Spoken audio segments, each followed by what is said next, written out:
এতগুলো সরকার এসেছে, জাতীয় সংসদে কোরআনের একটি আইনও চালু করে নাই। বড় স্পিকার, সবচাইতে লজ্জা, সবচাইতে দুঃখজনক কথা হলো এটা। আমি চ্যালেঞ্জ দিলাম, জামাত ইসলামের কোন নেতা বলেছে আমার কাছে যে জান্নাতের টিকিট আছে বিক্রি করছি? মাননীয় প্রধানমন্ত্রীকে জবাব দিতে হবে, বাংলাদেশের কেন নামাজ চালু করা হলো না? চাঁদাবাজ দলের সদস্য হতে পারে না, চাঁদাবাজ চাঁদাবাজি, তাদেরকে ধরতে হবে, গ্রেপ্তার করতে হবে।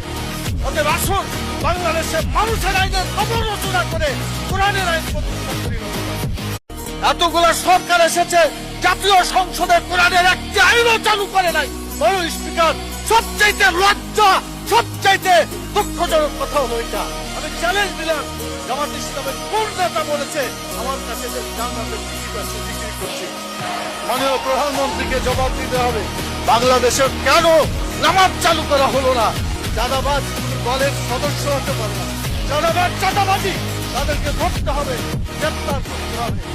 অতএব আসুন বাংলাদেশের মানুষের আইনের অবরচনা করে কোরআনের আইন প্রতিষ্ঠা করি।